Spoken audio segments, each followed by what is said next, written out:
Chelsea fans, football fans, what is going on? Welcome to the channel. Chelsea are a few days away from having one of the worst January transfer windows in history. And as are a number of other Premier League teams. This is probably, I don't know what everyone thinks, but potentially the worst January transfer window 19 Premier League teams have ever seen. I think it is so dry. It's so frustrating for so many teams. Welcome to all the people coming in from LB and his show that I've just been on as well. Really, really appreciate that, guys. Make sure to smash a like if you haven't already. We're on the road to 4K, which is absolutely unbelievable. We're literally, actually, very, very close to hitting 3.2, which is absolutely phenomenal. But I'll tell you someone that isn't close to achieving their goals is Chelsea Football Club. Chelsea Football Club, I mean, I don't know what happened after the City game. I don't know who's seen the latest video, but something just clicked for me, and I am so frustrated with Chelsea right now. I know stuff's not been great, but I thought it would change. I thought it would get better.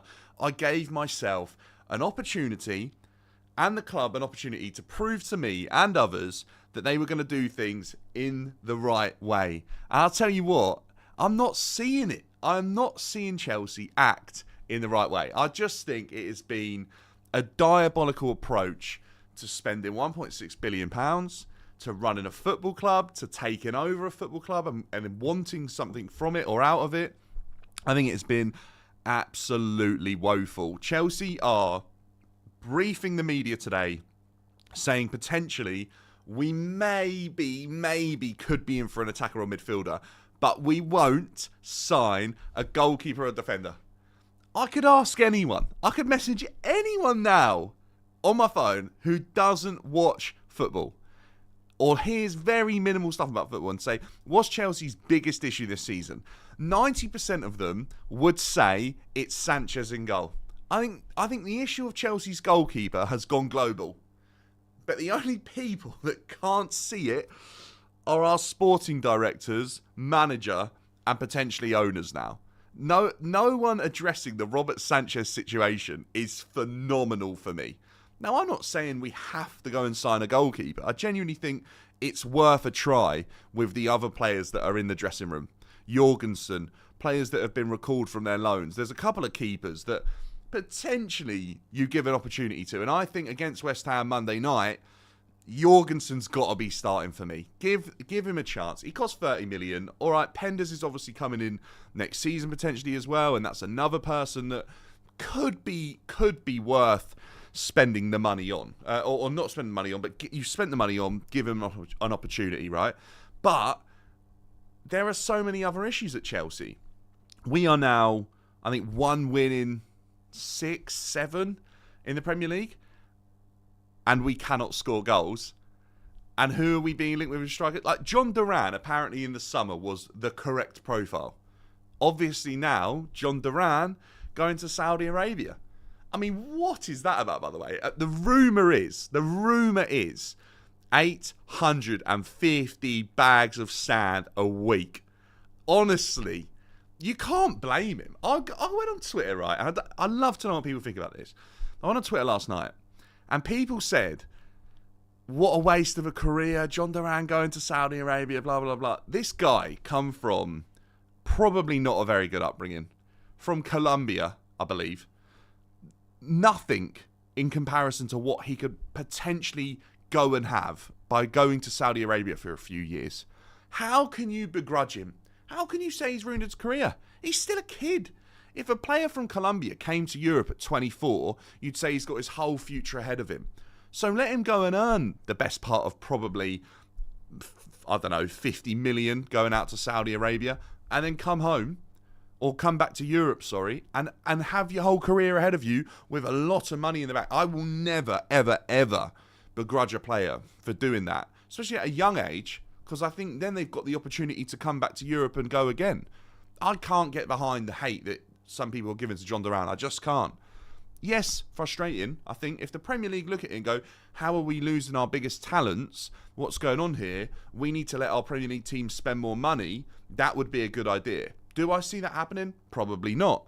But I think genuinely, we were just saying, me, Wolfie and LB, that literally the biggest issue right now is that Premier League clubs are being restricted so much that they now won't spend. And I think some of the owners, they don't really want to spend anyway, so they're being a little bit protected by the rules. But some owners, I think they do. And I think they would if PSR and financial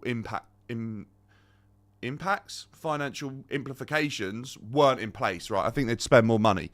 But as I say, transfer window's been pretty glum for a number of teams.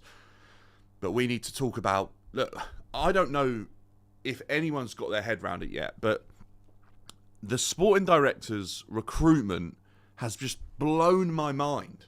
How is João Felix coming into the club for so much money in order to just shift off Conor Gallagher? And now, because no one is really willing to buy him, or probably not pay the fee we paid Atletico, they are going to let him go on loan to a rival in Villa for the top 4. It just, top 5, it just doesn't make any sense. I absolutely, Villa, look, I don't know what's happening with Disasi, but that's another one, isn't it? Another player that's been brought in who now isn't considered good enough for Chelsea, but we'll happily let him go to a rival on loan. Vega. I'm so confused. I think if it wasn't for injuries, Dewsbury Hall would be gone as well. I'm absolutely certain that our summer transfer window is one of the worst I've seen in terms of actually buying players. So the frustration is in January, we're not even buying anyone. In the summer, you can't trust the sporting directors to buy anyone who affects the team in a positive way or is correct for the way the team are trying to go under Maresca. It's just an absolute mess. And I think that is what was highlighted and everything sort of come together off the back of that City game, that how much of a mess Chelsea are in and how far behind our once rivals in City we now are. I think that's what everyone saw, and that's why Chelsea's fan base are like, what is going on? I think that's why there was an uproar after that game. Guys, welcome into the chat as well. Big up Nihi, how you doing, my man? You thought Disasi was going Villa. What though? Hold up now. I don't know with Disasi. I don't know if he's gone or not. I'm sure they are going to be trying to force Disasi out the door. Big up Dan. Phoenix says Sav. Phoenix 100% gone by the end of the window to Villa. Now we'll go all out for Garnacho. Tell was already... Yeah, do you know what? Tell... That's a really good point, actually, DJ Sav. Thanks for bringing that up. Tell saying no to Chelsea is... It just tells you everything about the current situation. Matthias Tell, who is at Bayern Munich, will not come to Chelsea. And they're saying it's because there's too much competition.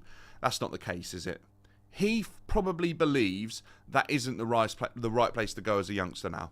It's too volatile. No one knows what's going to happen. No one knows if you're going to be there for 6 minutes. You're viewed as an opportunity. You're going to get farmed out on loan or moved on to a different club. It's just crazy. When you've got a 19-year-old in Matthias Tell rejecting you, it tells you something's not right. When you are a club the size of Chelsea Football Club, that is just bonkers to me that he would say no. And I can deal with rejection, right? But when it comes in a form of that, with a youngster who wants to just play football, it tells you not everything is right. And that's crazy. The Garnacho thing, I mean, let me know in the chat, right? But like, come on.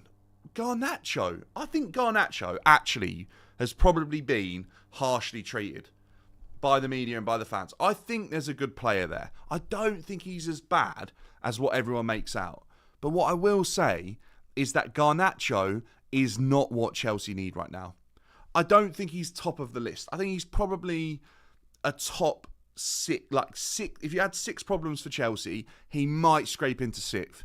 Because I genuinely think at times a little bit of extra pace on the wing to bring off the bench would actually be quite exciting. And a winger that has the potential to provide goals would be useful. Because I feel like Garnacho always tries to work a shot or an opportunity on goal. I mean, he's quick.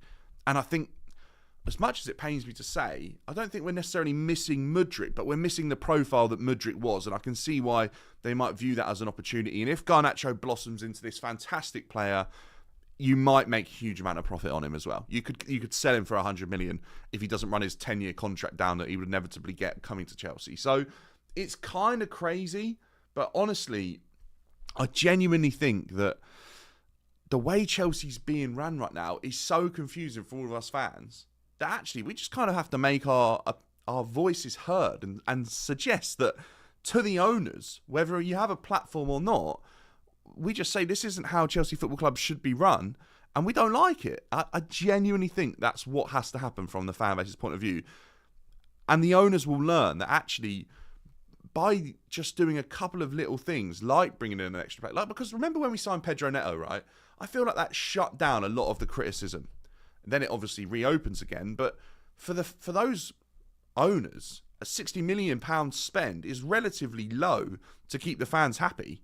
You know, bring in another player that fits exactly what we're crying out for. If Chelsea went and bought in a striker and a goalkeeper in January, or a striker and a defender, I think most of the fan base would go, yeah, that's all right. That's all right. But now, I don't think we have. I think, by the way, the squad building is just all over the place. All over the place. Let me know your thoughts on the squad building. Rate out of 10. I'm honestly, I'm at about a 2. If you gave me or yourselves £1.5 billion and said, go and build me a team to win the Premier League and leave probably 300-400 million on the side for us to double and use it as pure profit, I think everyone here could do it. I really do. I don't think many people would hash the job up as much as the sporting directors have currently. I just don't think it would happen. I saw, do you know what, I'm going to get this up. I saw something really, really interesting earlier. And it's from, I think it's Simon Phillips. And he basically said that there is rumours and murmurings coming out from Egg Barley. Let me see if I can get it up. I'm sure it's Si Phillips, right? Let me see if I can find it. Yeah, here we go. Right, I'm going to get this up because this for me is massive. Bear with me 2 seconds. I'm going to try and get this up. Right, one sec. Got to get... I think that, and then... That, there we go. Right, okay, let me just move that over a bit so you can see it. There we go. So, wanted to share this comment on Chelsea from a community member on my website yesterday. It's a must-read and spot on. Now, actually, as I was reading through it earlier, I was like, do you know what? Actually, if this is true, this could be this could be massive for Chelsea. Like, it honestly could be. So, wanted to share this comment. I'm getting a sneaky suspicion, shock, that Egg Barley is starting to realise that he's bitten off more than he can chew, and it's becoming more of a challenge than he initially thought it would be. Egg Barley joined Todd Bowley's consortium because the club was an asset at a massive discount, not to mention recent UEFA Champions League, Club World Cup and Super Cup winners in London with a great property value and a worldwide brand. We all know that's what Roman built Chelsea to be. We're all well aware of that, and we all know that Roman obviously had to sell Chelsea at a cut price deal because his hand was forced. He couldn't demand what he wanted, right? Lack of recognised sponsorship deals, which, by the way, is unbelievable. How am I sat here? 2 shirts, by the way, banging shirts. I actually think Nike, in recent seasons, have actually done a pretty good job at Chelsea. To have no sponsors and to have the brands that we've had as sponsors on the side of the shirt or on the front, Infinite Athlete, Fever, I think it is right now, I think it's diabolical. Like, we have not been, for the size of club, we have not been able to generate or attract sponsors. Is absolutely crazy. Even sponsors that have come in as like background sponsors have left now. You know, I think one of the airlines we got, it is crazy how poor a job we've actually done at attracting. The only one that I think was ever a little bit exciting was like Paramount, which I think would have been quite a cool sponsor. But even then, I don't see that on many kits anymore. So it would have just been a short sort of spell. But Chelsea's lack of attracting a sponsor, I think, is unbelievable. Unbelievable. It kind of shows you that, one, people aren't doing a good enough job, but two, actually, these bigger businesses aren't viewing Chelsea as the correct place to be putting millions of pounds into as a sponsor to bring in potential new customers or business growth, because the club isn't considered, I think, being run in a professional manner. I think people go, oh, that's a bit messy. I'd let them be for a bit. I wouldn't be entertaining sponsorship there. So look, that is crazy for me. I don't think of many teams off the back of my head that can't attract sponsors. I think it is baffling. We are in pretty much February and we still haven't got a sponsor for this season. Unbelievable. Because in theory, right, that's like potentially between 20 to 40 million a season that we aren't getting. So it means you have to you have to earn that money back from somewhere. You either have to sell players or you have to up prices in terms of ticket prices, the ground, making money on merchandise, printing more merch. Food sales will go through the roof. Alcohol sales at the ground go through the roof. Concessions will go through the roof because we can't attract a sponsor, because we have to try and make 40 million a year up. Now, just to put it into perspective, the highest earning teams in terms of revenue on match days are Tottenham and Manchester United. They make 100 million. So we're talking Chelsea aren't even making 100 million. So half of our say we make 80, say we make 60, more than half of match day revenue over a season is being lost by not having a sponsor. Do you know how crazy that is? So unless we get top four and unless the club starts to settle a little bit, I'm not sure I see one coming in anytime soon that would be decent. Matt, it's a very good point, by the way. A 5-year, 30 million deal, or I would rather get a sponsor on the shirt for a few seasons as guaranteed income. I rather would. If you sign a 3-year deal at 30 million each season, it's 100 million over 3 years. Yeah, all right, it's not amazing. But for where Chelsea are at right now, currently sat outside of the top 5 in the Premier League to get Champions League football, it's probably acceptable in comparison to the other teams around that level. Do I think it's acceptable for Chelsea, who have had massive sponsorship deals in the past? No, not at all. But some money is better than no money, I think, in this instance, in terms of front of shirt sponsorship. Impossible stadium renovation plans, and there's no way in hell we move without the CPO consent, and there's no reason why we should have faith in them with their recent track record at the club. That absolutely just hits the nail on the head. It's so true. They've given no Chelsea fan has any reason to believe in Chelsea right now in terms of the ownership and what they are doing, because there's no proof or evidence to suggest it's moving in the right direction. There are, like we did the other week on the hit or miss on sporting directors, about 7 an absolute push players out of 40 signings that have been considered hits at Chelsea. And other than that, the managers have been wrong every time. The sporting directors have been wrong. The way the club has been run has been wrong. Like, nothing has been a positive, really, which is, that is crazy to suggest, because most clubs can, get a bit wound up at their owners and frustrated because they wouldn't do everything the same, but they can always find a little bit of a positive. Chelsea fans right now are probably the most confused in the country by an absolute country mile. I think it's got that confusing.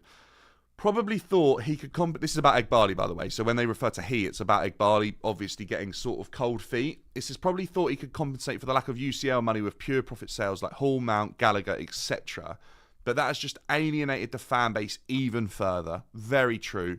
Because as much as we dislike a couple of those, players like Lewis Hall would be a viable option for Chelsea right now at left back. He's doing a really good job at Newcastle. People moan about Conor Gallagher, but at least Conor Gallagher could stay fit. I'd rather have Conor Gallagher in the team than Dewsbury Hall. I can sit here and tell you that right now. I don't think Conor Gallagher, like some people thought, was the answer to all our problems, but I'd rather have him in the team. Mason Mount, I actually don't think you can turn down that amount of money for Mason Mount when he didn't want to be at Chelsea. I think it's simple as that. But I think Mason Mount probably saw that Chelsea was going to change drastically and it wasn't going to be the club he grew up at anymore, and I think he wanted out, and I think that probably worked, right? Where were we at? Brought in 2 sporting directors recognised for scouting ability and probably gave them a mandate to bring in young players with high potential on long contracts for amortisation, but didn't consider squad balance or planning in their view. If you play these young players together for long enough, they'll naturally gel and we'd have good balance. I just don't know yet if that is going to be the case. I think you need, seriously, 4 years as an absolute minimum to know if this young squad is going to gel and what these players are going to grow up to become. And until we get to that stage, I actually don't know if you can say it's worked or not. But I think for 4 years prior to that build-up or that moment, you'll be able to sit here and say, we haven't won anything. Because I genuinely am not sure, maybe bar the Conference League, even then, if we're lucky, it's a bit touch and go at the moment, right? This Chelsea team probably won't win much by the time we get to like 4 years down the line and we can assess whether or not this squad of 26-year-olds has actually blossomed into what we thought it was going to be. And no one will know that for a good few years.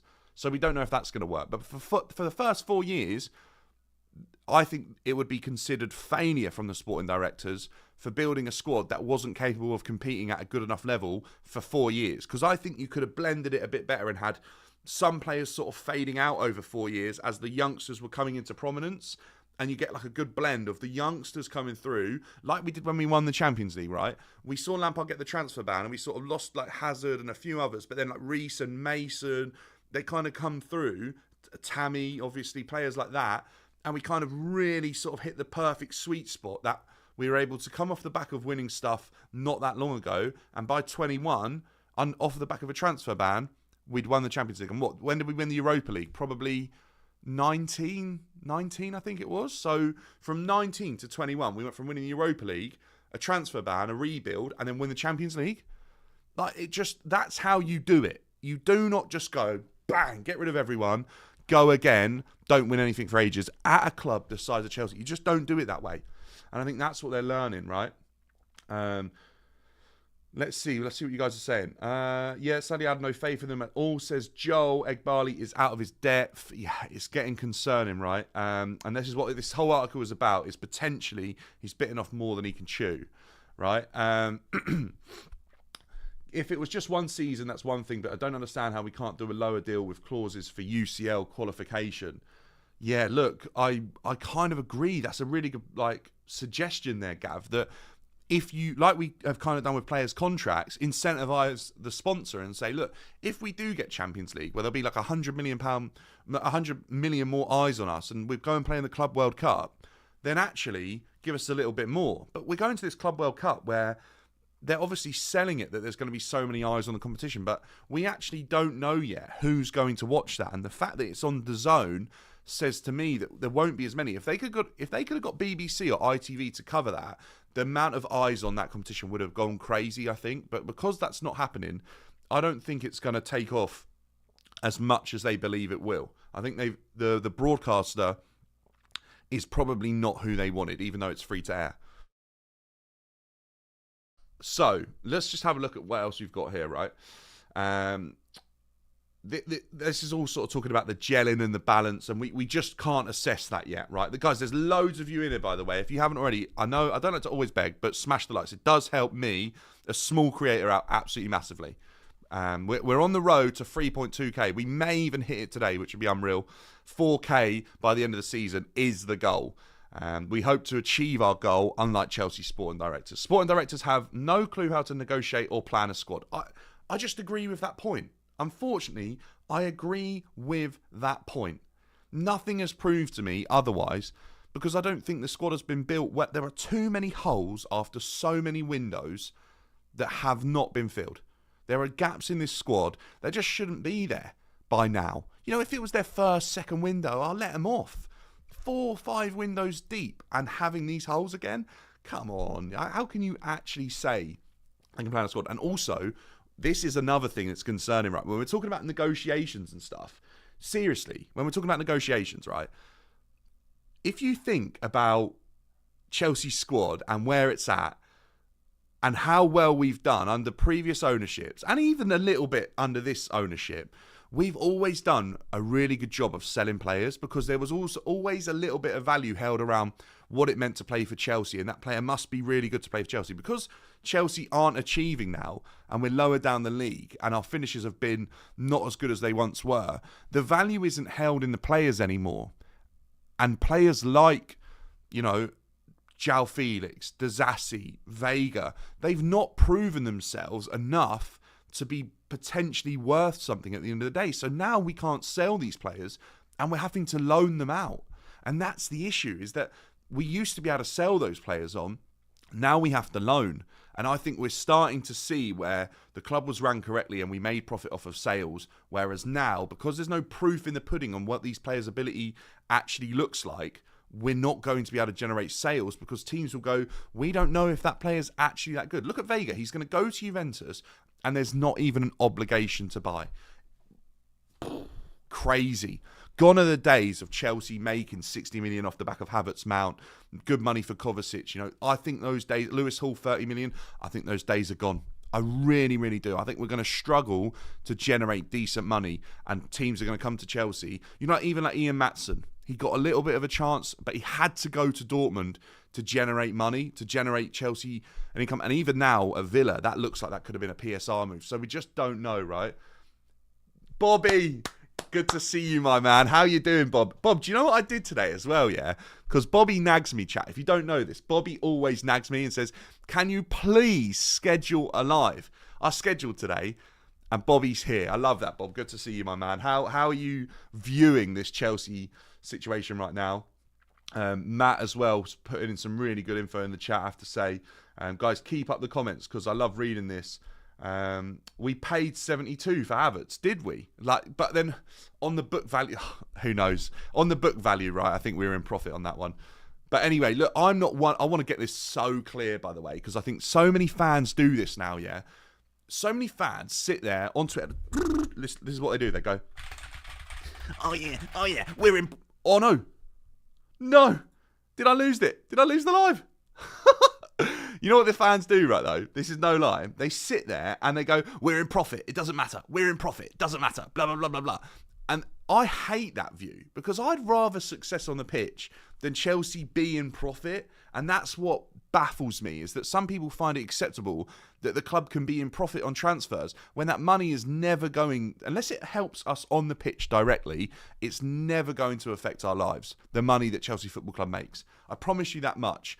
Unless it reduces how much we pay in ticket prices or increases success on the pitch, I really don't care about whether or not the club is in profit as long as it's operating a method that keeps it alive and safe. I really don't. And I'm never going to be one of those fans that can sit there and be like, oh yeah, but we made profit on this player, we made profit on this player, the club are working in the right way. No. If a signing doesn't increase our opportunities of success on the pitch, in my opinion, it's a failed signing, failed transfer. Yeah, honestly, I just spammed the keyboard and it went a bit crazy, right? But we'll finish this off because it is a bit long, but I do think it's got a lot of views on it, and I think a lot of people agree. It's a long one, though, and I know people don't like to read long stuff. Sporting directors have no clue how to negotiate or plan a squad. Get regularly embarrassed in transfer windows. I think that's becoming true. We've lost out on so many high-profile players and so many deals we've had to overpay for. Tried to flog players they've just bought and disguise it as opportunities. I mean, it sounds delusional, but it's actually spot on. They won't be busy this window, but imagine busy after we have one win in 7 games. Lack of accountability because when there are 2 people in charge, no one really is. I think that's huge, by the way. I think, honestly, you'd be better off with 1 sporting director. When there's 2, people are always going to disagree a little bit, and it will always drag either side. We used to have 3, so can you imagine what that was like? I think with 1 director, things would just become a lot more clearer as to what is going on and what is the issue. And then he can look at it and go, maybe I should address that a little bit. But I also have no belief in the 2 that are currently sat in the chair to be that 1. I genuinely think you need... Do you know who would be an unbelievable sporting director for Chelsea Football Club? I'll tell you this right now. I think Frank Lampard. I know he wants to be a manager, but I think Frank has proven time and time again he is aware of the players and the calibre that should be playing for Chelsea Football Club. His talent ID is actually pretty good. When you look at players that Frank was linked with but we didn't actually sign, a number of them are pretty solid players. I think you can throw Haaland into that list. All right, some players didn't work out. But I also think that Frank Lampard, when he picks up the phone, has a pull. Players like Thiago Silva are like, oh, Frank Lampard's calling me. I actually might consider that. And then that obviously, Thiago Silva wouldn't be at the club if it wasn't for Lamps. And I genuinely think Lampard would be a really good sporting director for Chelsea. Because people would be like, oh, who would you choose? Blah, blah, blah, blah. If you had to. I think Lampard. If I had to say it, if Lampard obviously finishes his time up at Coventry, right, and he's doing a good job there, I wouldn't be annoyed if Lampard come into that role. I have to say that. He wanted Bellingham, to be fair, Bellingham as well. Lamps, I think, would be a great person in that role. I really do. And Lamps is switched on, and he also understands what Chelsea is about. And I think he'd be perfect between the owners and the fan base, because they buy into Frank Lampard, the fan base. I think that would be the perfect addition. But it depends if he wants to do it, right? Lack of accountability when people are in charge. This is what we were saying. That's the point. Develop close ties to Mendes, because maybe if we do him enough favours, João Felix, he would help us buy a Portuguese club. Remember all that noise about us trying to buy a second club like Strasbourg in Portugal? I haven't heard that in ages. Matt, that is very true, but it's not like he's short for money, is it? Do you know what? I think Chelsea's sporting director can't be far off the wages he's getting as Coventry manager, though. It can't be that much different, especially if his name is Frank Lampard and he has that pull. I think that would be really interesting. We're at massive risk of missing UEFA Champions League football again, and the money is drying up. This is concerning, isn't it? Because the money that we've spent is the money Roman Abramovich wanted Chelsea to put aside and reinvest into the club over 10 years. The sporting directors have done it in what, 1.5, 2 years? Now what? That money's drying up. I don't think they want to put their hands into their pocket and spend their own money like Roman did. They're not going to do that. They want money from Chelsea. And if Chelsea isn't generating money, there is not going to be money to spend. That's how I feel, right? I wouldn't be surprised if Clearlake tried to sell and leave it to Bowley. I'd probably take this. I think Bowley tried and failed to bring in top-level players. Look, I think Bowley made mistakes. And I look at Bowley's history around other setups that he's got in America, sporting teams. He still tries to sign big profile players and actually try and make something happen. Now, it's not perfect. I think Bowley would have got his head round a better sporting director that's a better fit for Chelsea. And I think he would have wanted Chelsea to be more successful. I think Eghbali is running the show. That's the impression I get, because this seems like such a similar method to Brighton. And the famous quote is obviously there, where he comes out and he says that if Chelsea could run like Brighton, the money is there to be made. And what if Brighton haven't won that much less than Chelsea, which just shows how out of touch that he is, because actually Chelsea, compared to Brighton can't even chat in that conversation when it comes to trophies that have been won between the two. So, you know, that quote says to me that that's what they're buying into, and I think that's what they're finding difficult to manage at the moment, because it isn't working, right? And then they could equally just dig in their heels and continue. Oh, wait, here we go. I wouldn't be surprised if Clearlake tried to sell, leave it to Bowley, because they could still make a profit on what they bought Chelsea for. They could equally just dig in their heels and continue with this model. I mean, that would be worst case scenario for me. I'd rather them continue and change the model than dig in their heels and back this. They could equally just dig in their heels, continue with this model, but there have been pretty much no signs of encouragement with the squad building and all other factors mentioned. But they have bosses just like the sporting directors do. So the top dogs at Clearlake, who obviously are probably the biggest investors, are picking up the phone to like Todd Bowley, Eghbali, you know, the Clearlake people who run Clearlake and manage it, right? They're going to be calling them up and saying, are we getting a return on our investments? If they turn around and say no, they will say, what are you doing? Because that is the main thing with a hedge fund company, or, you know, what that company is that manages that type of investment. The whole idea is that the money that's put in from the investors grows, makes the investors money, and then the company itself can take a cut as well. That is as simple as it is. If that isn't possible, or the numbers aren't enough, you are failing at that. It's so simple. So if they pick up the phone and say, is this investment of Chelsea Football Club making us money? And they turn around and say no, they can say, what on earth is going on? Like, you're not doing your job. And if it gets bad enough, they'll have to put his pride aside and sell his stake to Todd or whoever in the consortium. Crazy. But let me know, chat, right? Would you take this? Do we feel like Eghbali is the issue? Is that the problem here? Is it Eghbali, or is it both? Or would it be better if Eghbali left and Todd Bowley was in? I'm not entirely sure. I actually don't know what is better. If it's Eghbali, Todd Bowley, I just think Chelsea winning on the pitch and the club working in a direction similar to what it's done previously would be what we all want, right? But I'd love to know what you guys think. Do you honestly agree with this potential news or rumours and murmurings that Egbali's getting sick and tired? Is he getting fed up? Wait, what's the Plettenberg news? Let me have a look. Let's see. Ziyech, by the way, he leaves Galatasaray and joins Al Duhail. Is the Plettenberg news affecting Chelsea? Oh, I hope they don't both agree with that model. I really, really don't. I don't think I... Let's see. Is it the Tell news? Honestly, guys, right? I'm not going to lie, but I just don't see Tell coming to Chelsea. Unfortunately, Nas, that is becoming very, very true in the Premier League, isn't it? It's becoming incredibly true. I don't like to just paint everyone with the same brush, but that is becoming very true for a number of clubs. They're all having similar situations to what we are in the Prem, which is such a shame. But that is the way it's going right now. With ownership from American owners, is that they are lining their pockets and finances first. Guys, by the way, we are literally 4 subscribers away from 3.2. If you haven't already, I would love it if you could subscribe today. We are growing towards 4K. We want to do it by the end of the season. Reality is, says Bobby, Bowley was a reckless spender but would be better for sporting ambition. The immediate solution is for Egbali to step back from football operations. Tell, he is not interested in us. Tell plays with Elise. I wonder what he heard. Tell, yeah, this is what I mean. Someone like Elise would have been so good for Chelsea. And obviously he didn't have any interest and was definitely gettable and has gone on to play absolutely unbelievable football for Bayern this season. I actually think Tell did play last night. I know people were saying he didn't have minutes in like 3 games. I think he played. But what I will say is, it is concerning. Wish we could have got Edwards. Liverpool's transition seems... Edwards has made Liverpool's transition seamless every time he's been involved in that sort of role. And I think that would be...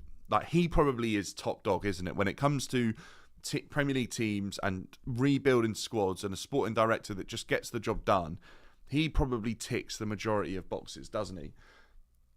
Check the share price. Matt, I actually don't know what the Clear Lake share price is. I actually have no idea. I don't know. I can probably look. I don't know what it was when we took over.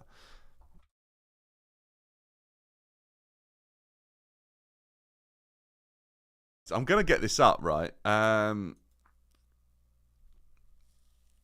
Let's see. What was the share price in... That's not what I wanted. I literally just want to be able to see the share price from... It's probably grown. It probably has. When did they come in? Guys, if anyone's quicker at it than me at doing this, that would be unbelievable. Do you remember, though, this... By the way, this is... Do you remember this news? Here we go. Look at this. This was the news in the first international break, and we've not seen any of this again, by the way. Like, this has gone very, very quiet. Very quiet. Basically, Todd Bowley wants to buy out Clear Lake, but private equity firm unwilling to sell. Like, this is very, very quiet, you know. Very, very quiet. We haven't heard anything about that. Such a strange briefing, you know. Such a strange briefing. This is the Florian Plettenberg news.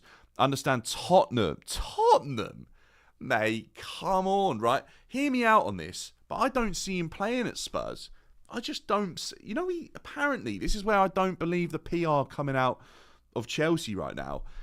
If he goes to Spurs, he's got Richarlison, Son, Werner, Solanke, Brennan Johnson, and maybe one other, Mikey Moore, potentially, all there as competitions. That's 6, right? That's as many as what Bayern Munich have, probably. There's no guarantee that he's starting week in, week out. Yes, they've got injuries, Tottenham, but if I was Tell, I'd probably look at Spurs and go, that's not the right move for me. I genuinely think, go Villa. Go Villa. That's your best option, right? They let Watkins go to Arsenal and Tell go to Villa, and I think he'll be playing every week. Kulusevski's another one. Odebear. This is, like, honestly, right? This is nothing to do with... This is nothing to do with squad competition. It just means Tell doesn't want to sign for Chelsea. Simple as that. Tell wants guarantee on playing time. Spurs. I don't think Spurs can guarantee in playing time. I just don't think they can. You think Son is going to take being dropped for Tell? No way. Losing a player to Tottenham, I mean, that just shows, doesn't it, where Chelsea are at right now. Maresca blaming his squad shortcomings on Poch the same way Lamps did. I think that is the easy way out. I think when managers do that, I think it's the easy way out. I just do, to be honest with you. I think they need to protect themselves, and they say that the issues and the shortcomings are off the back of what was there previously, right? So I think that's an easy way out. I think that's just what it is, to be honest with you. Frustrating, I know, but I think that's what it is. Mikey Moore, Kulusevski, Odobert, yeah, look, loads of players there. If they're talking of striker at Spurs, they also have Solanke. Wouldn't be surprised if Nkunku. Oh, mate, what? Like Nkunku, they failed to sell him. Failed to sell Nkunku. Obviously, I don't think that that's a necessity. And potentially, right, if João Felix goes, Nkunku gets his chance to be the backup to Cole Palmer in 10, which I think would be the best situation for Chelsea, because I genuinely think Nkunku could be better than João Felix in terms of output and efficiency. I think he's proven that in his career. What I will say, though, is João Felix, when he's been given the opportunity this season, has been pretty exciting, but isn't he always? And I still wouldn't strengthen Villa, but, you know, that's why I can't get my head around the João Felix deal. We've failed to sell Nkunku. We failed to sell Vega. We've obviously loaned him out, but failed to sell him.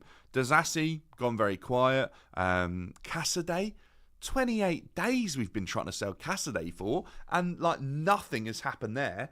I'm baffled by that. Like, Casadei obviously isn't viewed as the option for Chelsea as like the furthest backup as a midfielder goes, but we haven't been able to sell him, and apparently that Torino deal might have even fallen through. What are we doing for a whole month? I baffled. Absolutely baffled. Dan, who are your 3 least favourite players for CFC ever? Mine are Lukaku, Sterling, and Nkunku. I can't say Nkunku. I can't. You know what? I'm not going to lie.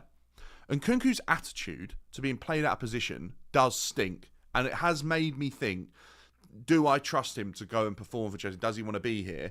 I think he's got to the point where he is fed up being played out of position, and I can understand that, but at least go and apply yourself. When he comes on, I feel like it's a pointless substitution if he's not in his right position, yeah? And that concerns me. Would I put him in my top 3? No. I would say Lukaku. I would say, Sterling. Sterling's a weird one. I don't know if Sterling could be up there, because I expected a lot more from Sterling. Yeah, I'll have to think about the third one. Maybe, do you know what, right? I probably would say Kai Havertz, only because of the way that he left and his attitude afterwards, maybe. I have to think on that. You know what, right? If that's true and Matthias Tell prefers a move to Manchester United, I think that means Chelsea are going to get Garnacho. Which, look, if we get Garnacho and he plays, I'm not going to moan. I'm not going to be frustrated. I'll be annoyed that it's another window where we've spent £60 million on a player we just didn't need. If we're going to sign Garnacho, yeah, why did we sign Sancho? Like, it's crazy. It just does not make sense. Bogard is quite a funny one, to be fair. Kepa, do you know what? Chat, let me know what you think, right? But I genuinely think Kepa would do a better job than Sanchez. I really do. There's a problem with sporting directors. It's Maresca throwing them under the bus with the system. Look, if you say there's no problem with the sporting directors, I just can't accept that. You are entitled to your opinion, but I won't accept that opinion, because I don't think you're doing enough. And the other thing is, the sporting directors hired and recruited Maresca as they believed he was the right fit for their squad that they've built. They interviewed him. They went through the whole process. If Maresca doesn't work out for the squad that they've built, it's their fault. So then there is an issue with the sporting directors. It's as simple as that. Let's not do this ultimate defending of people that if the job isn't being done well enough, no matter who it is, you've got no affinity to those people, don't just sit there and like them for no reason at all, when the evidence is there to suggest that these people aren't doing a good enough job at Chelsea Football Club right now, because we're not winning. If Chelsea Football Club aren't winning, for me, that indicates that something isn't working. Like, I know that sounds very spoilt, but Chelsea Football Club were winning for 20 years. Why did that need to change? Why did Chelsea need to work in such a different way? It blows my mind. Are the match-going fans protesting this? Stephen, I don't think they are. But I'll tell you why, right? 90%, not 90%, that's probably too high, but I see on Twitter all the time, so many match-going fans travel Europe, home and away, they are more and more struggling to get tickets for games unless they've got a season ticket. They are struggling because, yesterday was a big thing on Twitter with Chelsea about people that literally go to all different games around the country, Brighton, Liverpool. They go to all these different games, nothing to do with Chelsea. They'll go to like random Premier League fixtures, are getting Chelsea tickets for Leicester and West Ham. It's just baffling. I've asked the question before, which team with a group of kids have won the league? Probably Man United. Probably Man United. I think that'd be fair to say. And actually, what I will say, and you have to give the benefit of the doubt here, right, is that Chelsea's squad in 03-04 was the same average age, and obviously the next season won the league and went on to massive things, but they hired Jose Mourinho.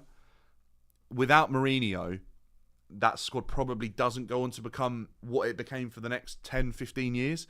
So unless we go and hire, my voice is going, unless we go and hire someone off the back of, like on the level of the special one that can turn this squad into winners straight away, I'm not sure I see it going on to have the success that the other squad had in 03-04 of the same age, basically.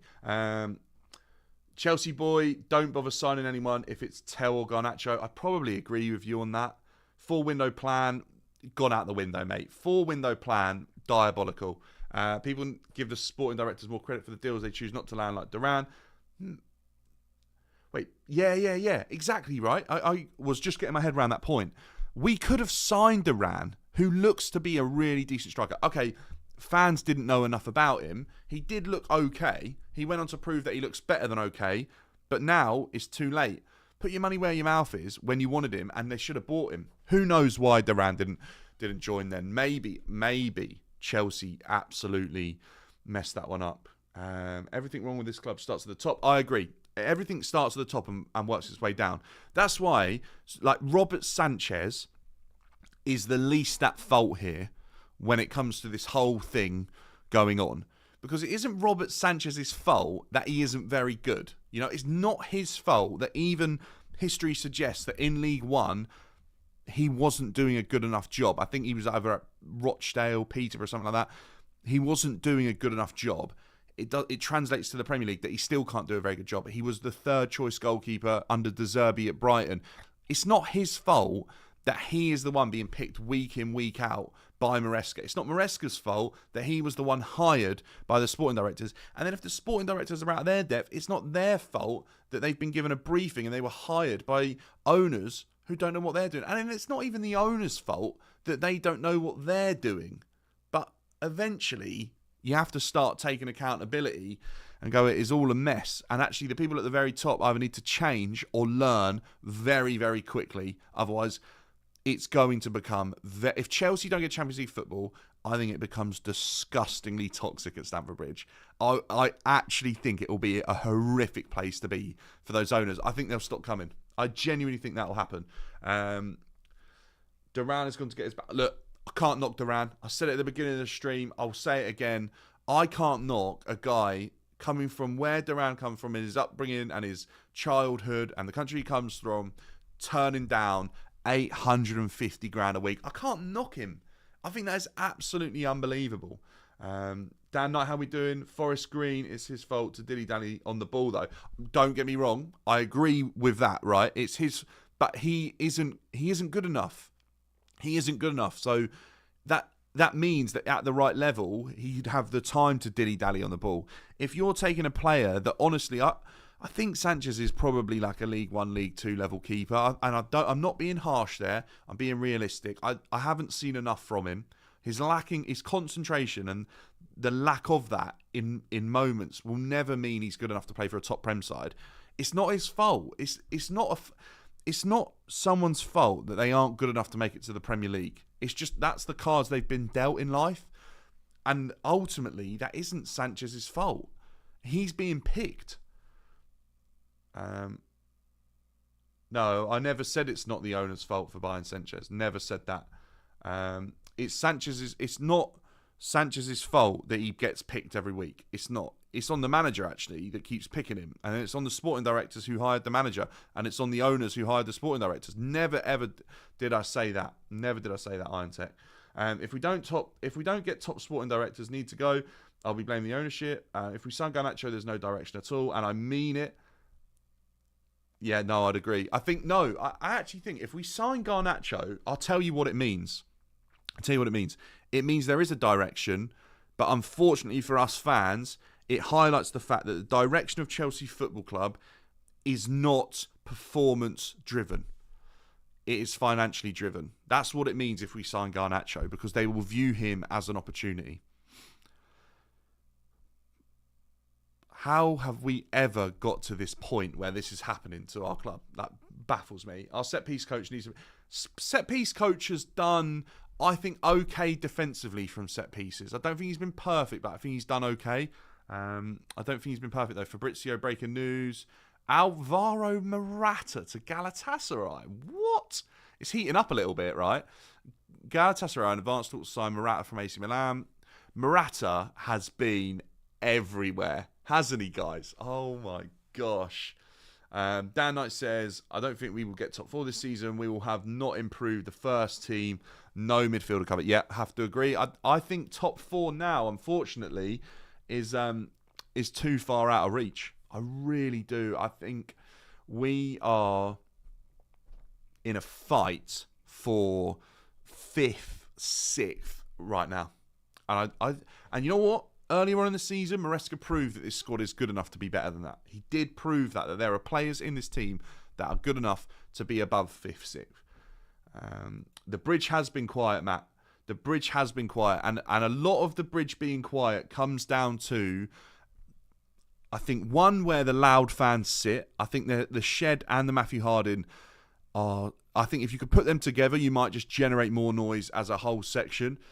I think the fact that I always think the fact that the away fans sit in that part of the Shed is just ridiculous. When you look at other teams, the away fans are not normally put into a section where they're out the way and can't really have too much of an effect. I feel like if Chelsea are behind and there's a large amount of away fans there and they start making noise, it actually benefits the other team more so. And then I think the whole West Stand, being as big as it is, that West Stand is silent, and the East isn't much better. And that is because, unfortunately, the West Stand is full of clientele that do not attend football matches to generate atmosphere, and there is a number of fans that are sort of in a similar boat in the East. And I also just think that there is a tourism problem when it comes to atmosphere. I have no issue with people coming to Chelsea Football Club and viewing it and seeing it because they've seen it from another country and they wanted to go. I've got no issue with that. If you do come to Chelsea, though, and you want to sit, try and be part of the atmosphere. Try and enjoy it. I've been to games where I'm not a fan of either club, but I try to be part of the atmosphere because I think it makes the experience way more enjoyable. But I would say that the owners don't... That's very much an English tradition in football, that sort of atmosphere. And I just don't think the owners understand that, because I don't think at American sporting events that is what they have. If you go to Germany, their atmosphere is unbelievable. England is not on that level. Other countries around Europe, we're not on that level anymore as the Premier League. The Premier League atmosphere around the number of grounds post-COVID, it's a lot worse.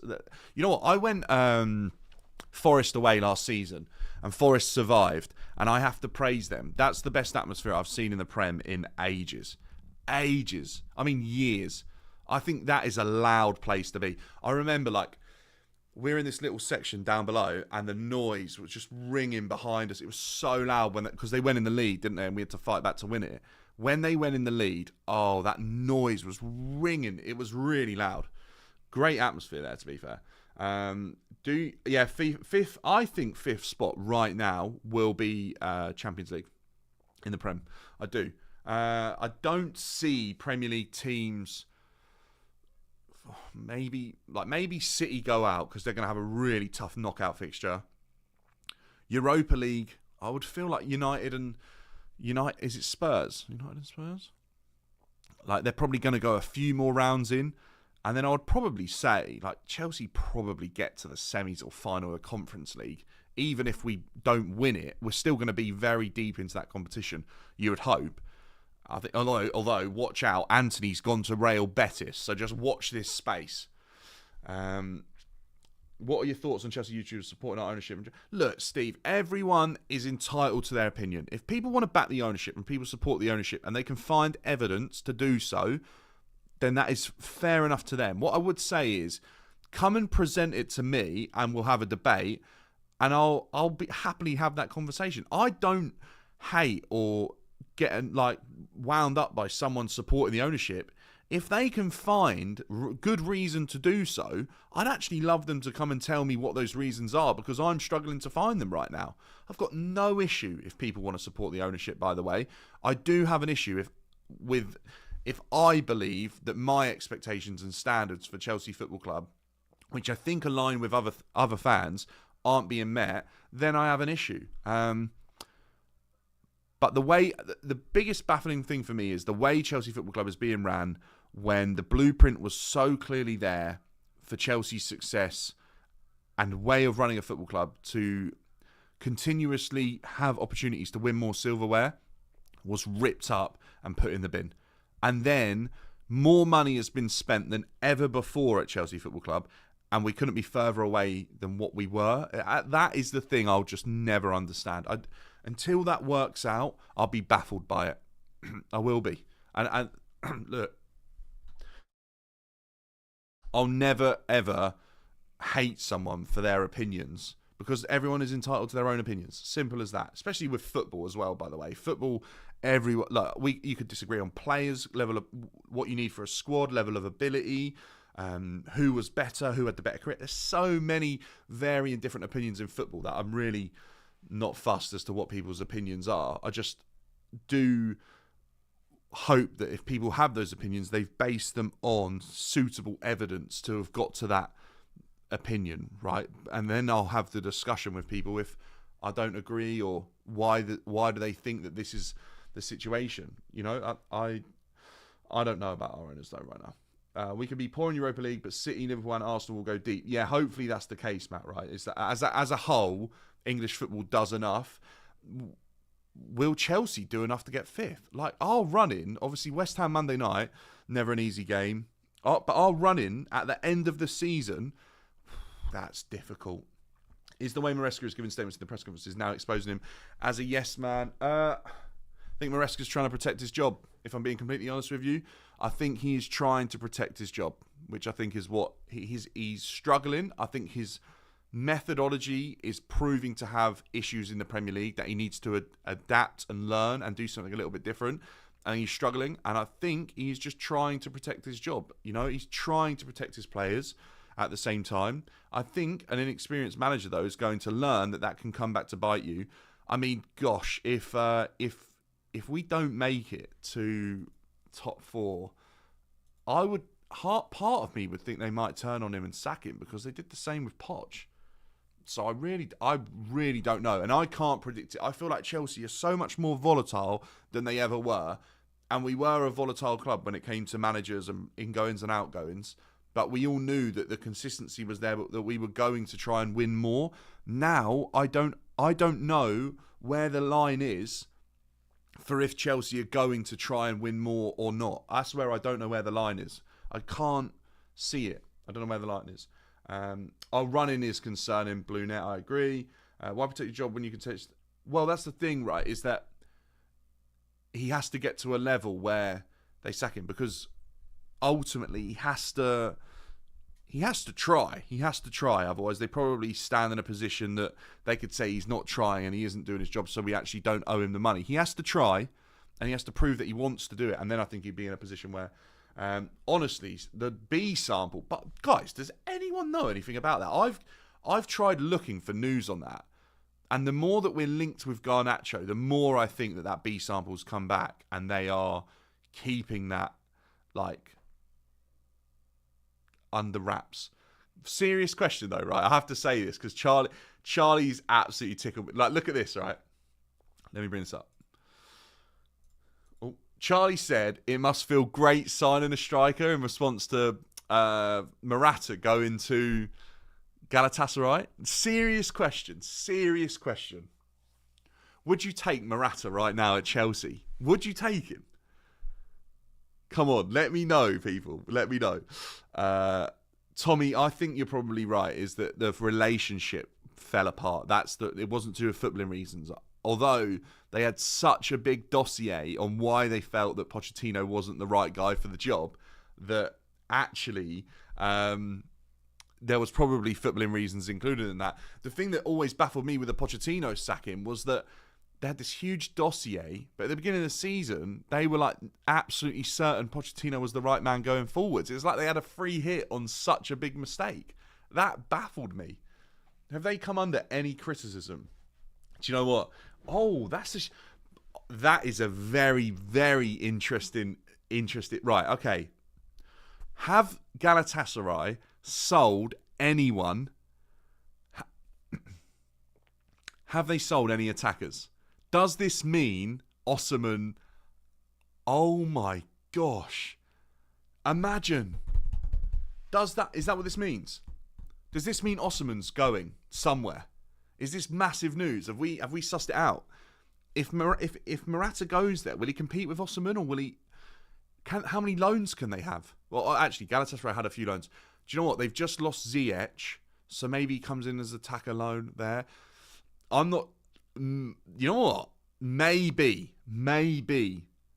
Oh my gosh! Please, Chelsea could sign Osimhen. Please, imagine we're moving in. You know what I loved in the summer? As much as I slate the club and the board, the way we signed Pedro Neto, I'll slate, or say it's not good enough, or vocalise my opinion. But when a transfer lands like Neto, when no one knew it was happening, that's how I want the frustration to be hit with a bomb, and then I go, wow, we're actually signing Neto. No one saw that coming. If news drops that Osimhen came to Chelsea out of nowhere, oh my gosh, I wouldn't be able to contain it. I actually wouldn't. Fingers crossed. Fingers are crossed.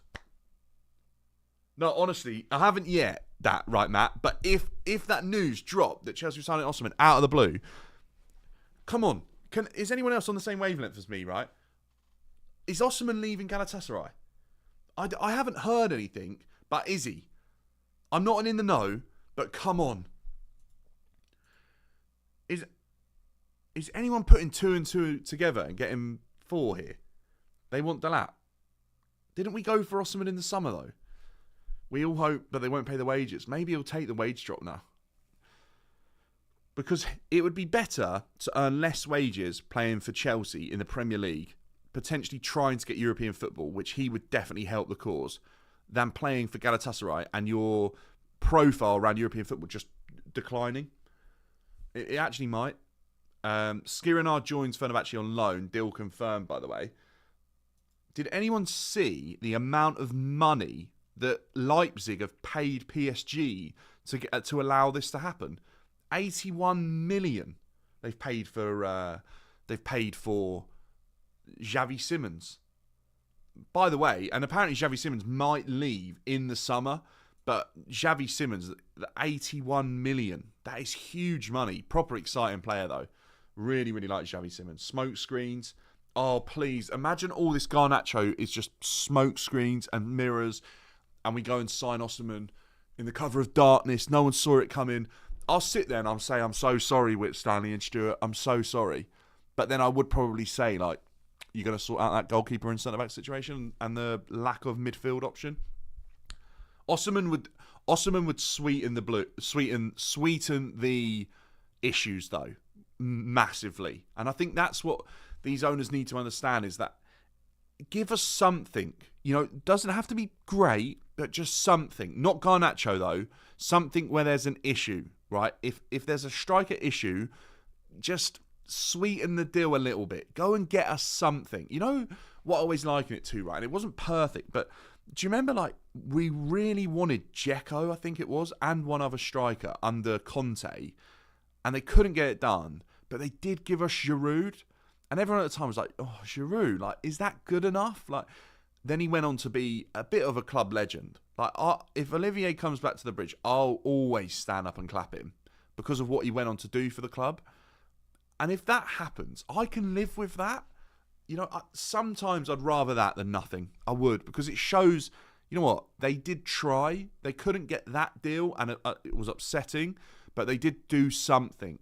Would I rather something than nothing?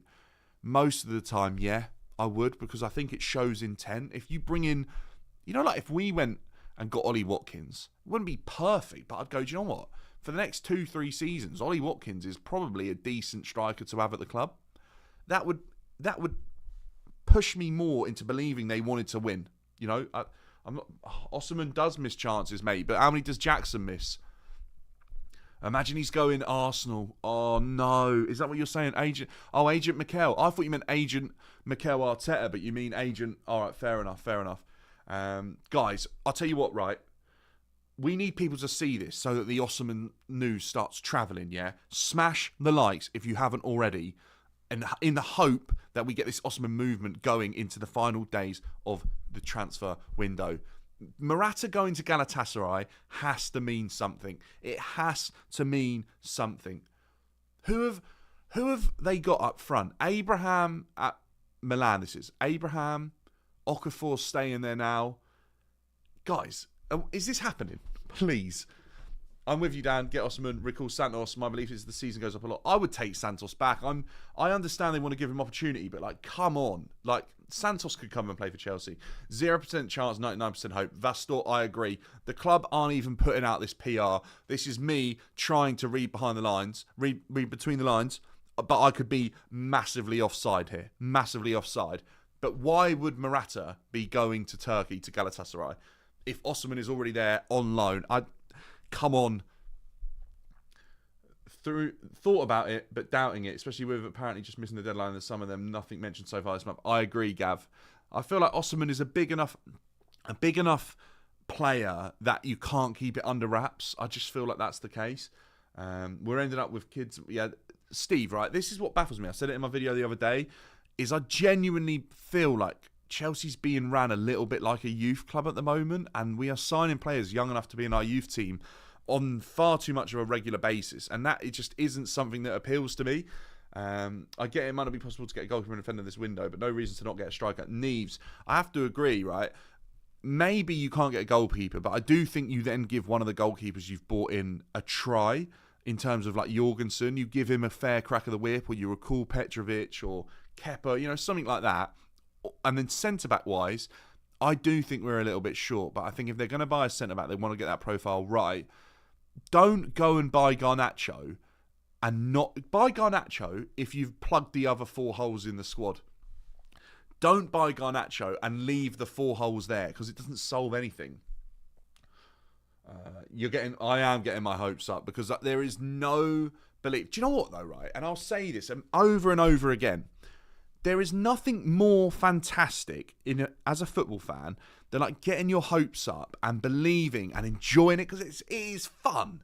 That is when it is the best. That is why I think I've got such an affinity to Chelsea being ran in the way that it was, because it allowed me to get my hopes up. It allowed me to dream every single summer. And you know what? 8 out of 10 times we actually delivered, probably.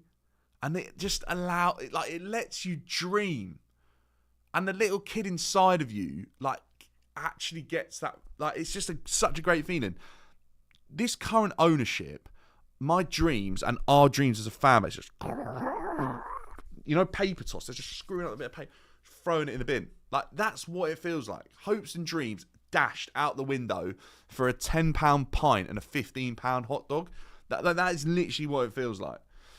It could be also Osimhen to United, Garnacho to Napoli. Do you know what? That's a good shout, because Napoli still haven't replaced Kvaratskhelia. Boys, we need like Wolfie said, we need a domino earlier. He's so spot on. This transfer window, it needs to ignite. We need something. light the touch paper or blue touch paper, whatever it's called, and just get something cooking, please, because we can't do another January transfer window and it just not be exciting. Like, I don't know who's old enough in this chat to like remember the Torres January transfer window when we got David Luiz and Liverpool got like Andy Carroll, Luis Suarez. That was so exciting. So good. What are like, chat, I'd love to know this. What are your favourite January transfer windows or like transfer window moments? Just throw them in the chat, because gone are the days. Like, even, I think it was said earlier that even the summer deadline day window wasn't even that good. Like, deadline day wasn't that good. PSR, like transfers and players coming to the Prem, is what like keeps it fresh and it makes it more exciting. PSR is killing that side of it. People like these big guys who are running the Premier League and running whatever, I don't think they I think Sky Sports do, because I think they see their numbers jump. I don't think they understand the value of new arrivals coming to the Prem. And you know where like a company really do get that is like EA with Ultimate Team and constantly being given new content and new, like, keeps it fresh, but it keeps like the people hooked. If football clubs are able to bring it in 2 different spells in a season, constantly bring in and freshen up the league, it keeps the momentum going. It keeps eyes locked in. If the transfer window's boring, some people start to go, right, that season off. Not bothered about that. They stop tuning in as much, you know. They stop going to the games as much. That does happen. Does happen. And I genuinely think that if the Premier League could get their head around it, they need to tweak the model enough to allow these clubs to be able to spend and keep eyes on the league. Around Europe, by the way, actually. Mate, if I could call up Bowley, you know what, right? Not even in a... I would love Bowley or, you know, Egbali, both of them together, even the sporting directors. Come and do a fans forum. Actually sit down and just breathe, like, tell us what on earth is going on with our club. Answer some difficult questions. Take a battering from the fans that have had their club ripped apart in recent years, and actually see if we can all get on the same page, and maybe they might understand. Like, come and actually do that. That would be brilliant. I would applaud them for doing that, even if I didn't agree with them. I'd say fair enough. At least then we can all get on the same page, because I think that's the worst thing is if we all were on the same page, everyone would understand, and then I think like the toxicity would disappear a little bit, because everyone would go, this is what they're clearly trying to do. I don't think anyone knows, because one minute you try and back the youngsters coming in, the next minute they're sold. Like, no one knows. Or at least if you're going to generate huge amounts of profits from players coming in and selling or whatever, at least then say, oh, well, what we're going to do actually is, because we've made so much money, we're not going to increase ticket prices. But no, they're increasing ticket prices. They're increasing concession prices, merchandise prices. Like, give us an idea of what our club is actually trying to do. Used to dream about doubles and trebles. Now I have nightmares. Yeah, I have nightmares about who might win the doubles and trebles. I'm not even lying. Mate, do you know what? I see a video on Twitter earlier of when on CFC Retro when David Luiz got injured against Spurs and like how bad his injury was. The fact that he then played in the Champions League final. What a guy. Do you know what? I actually think David Luiz is so underrated. People forget about how good he was, especially on the ball. Like, his goal catalogue is a joke. That's a centre-back, by the way. Yeah, I feel like that's the... Oh, Matic coming back from Benfica, and then he made his debut against City, and like everyone was like, whoa. Yeah. Robben. Oh, yeah, Robben came in January as well, because we like pre-signed him, didn't we, I think? I think Czech might have as well. We signed Czech in Jan, and then he come at the end of the window, something like that. Duff. Oh, Robben and Duff, mate. I actually think Pedro Neto reminds me of the type of winger that Damien Duff was. I think he does. When I watch him play, I actually think he's like an out-and-out winger like Duff, man. I really do. I actually think that Duff probably had a better goal scoring threat than him, but I don't know if that's entirely true. Maybe that's just... I'd love to know how many goals Duff got in 10 games, because Pedro Neto averages about 1 in 10. Let's see. These owners aren't transparent. It's time for... Yeah, I think it would be good if the owners were more transparent. At least then we'd understand what they were trying to do. Todd Farrer is not running the show, so him meeting... No, but like, you know, whoever, if it's Todd or Egbali or the sporting director, just to kind of put everyone on the same page would be really, really good. Torres was in Jan, he was. No, honestly, do you remember the David Luiz goal against, I think it was Fulham? Like, unreal. We're not in big profits as I see it. We use the sales to finance new purchases. Issue is we keep buying only players with potential. Owners don't care about the here and now. I mean, that if that's true, there isn't much worse than hearing that about your football team, is there? Like, the owners don't care. That is one of the worst phrases in football. And to hear that about your own team. You know, I hear, like, Spurs fans say it about Daniel Levy, and I sit there and sometimes I used to think, like, God, that must be awful. Imagine that. Now I feel like we're sat in a very similar boat to Spurs right now, which is sickening. But that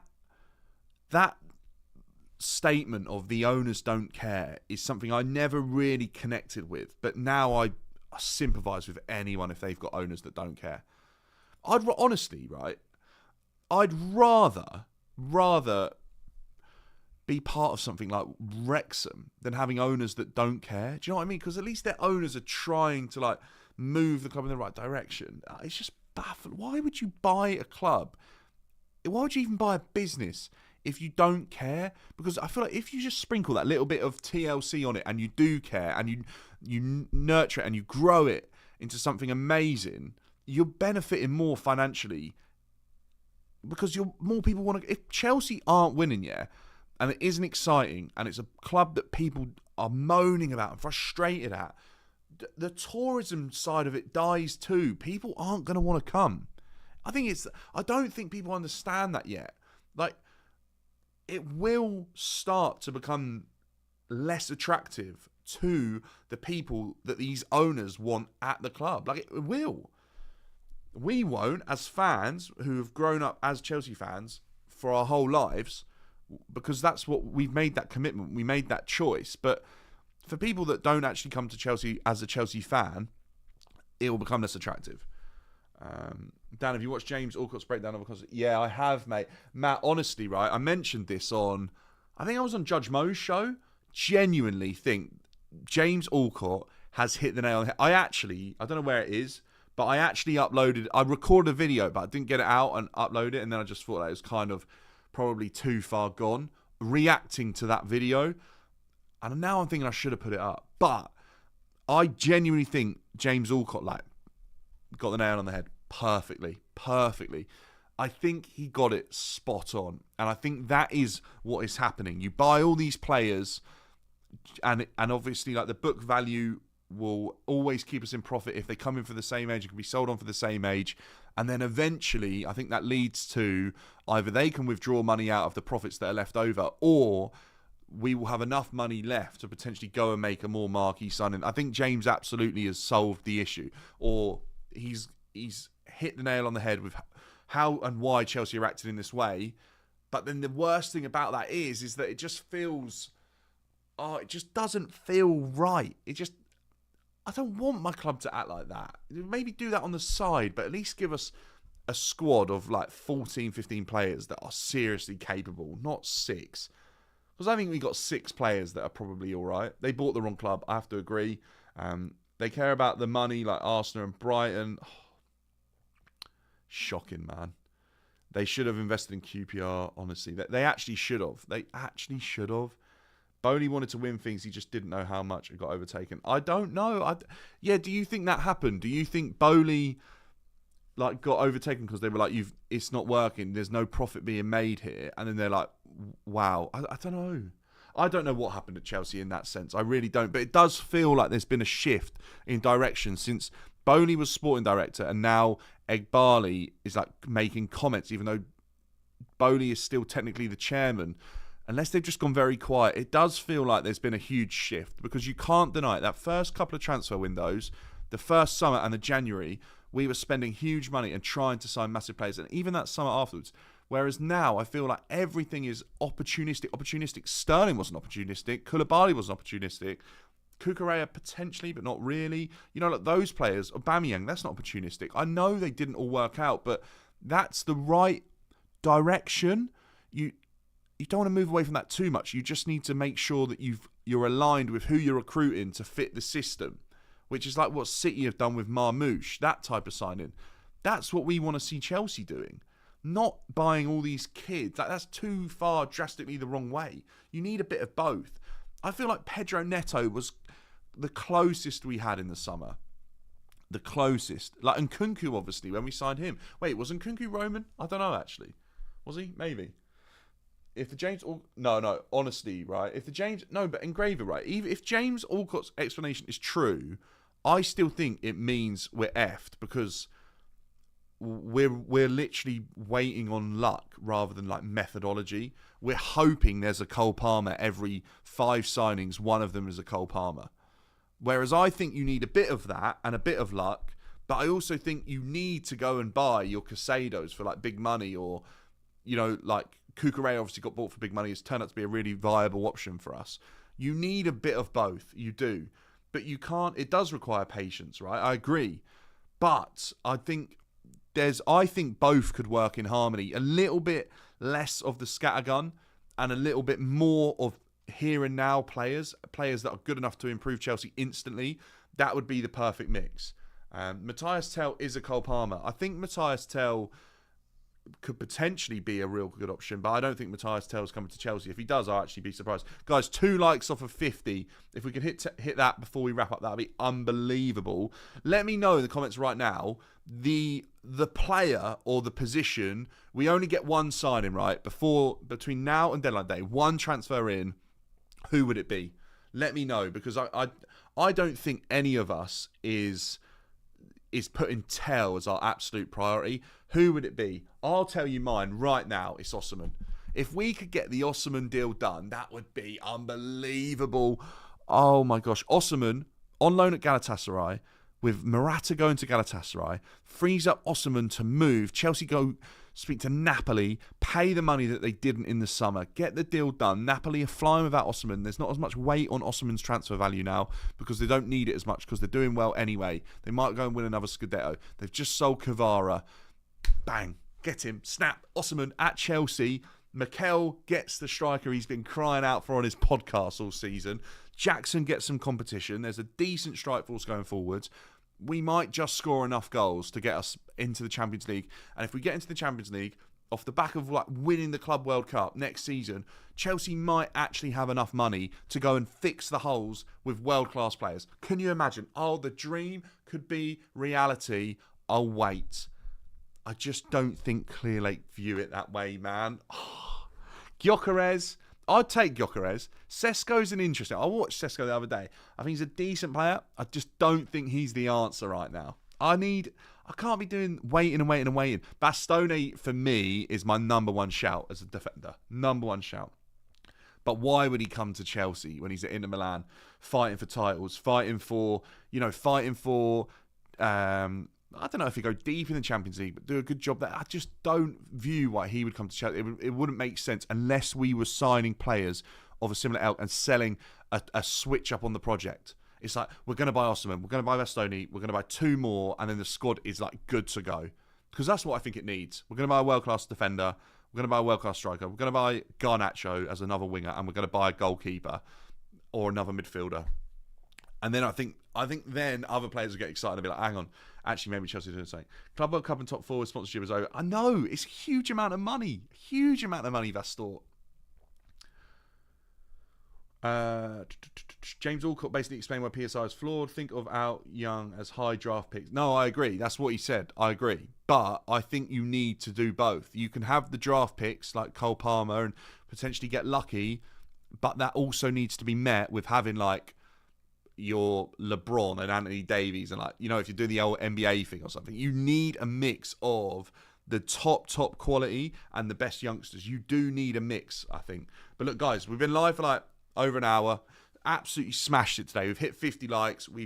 I think actually we've hit 3.2 as well, which is absolutely unbelievable. Here we have 3,200 subs, guys. Unbelievable. Thank you for everyone that has been subscribing recently. On the road to 4K. All of you have smashed the like today as well. It's been an absolute pleasure. Like, the chat has just been... it's actually difficult to read where it's going like this. So, look, I love it. Appreciate LB for the raid as well. But, guys, look, we're going to drop the content. It's going to keep on coming in the hope that we can manifest some activity from Chelsea. Ingoings or outgoings. I honestly don't know. But, look, guys, big up to all of you. Have a great rest of your day. Europa League is obviously on. It could be just as exciting as last night's Champions League, which we didn't even talk about. But look, fingers crossed. If you haven't already, follow me on all the other socials, Twitter, TikTok, Instagram, on all of them. If you see any transfer news, at me. Let me know it's happening.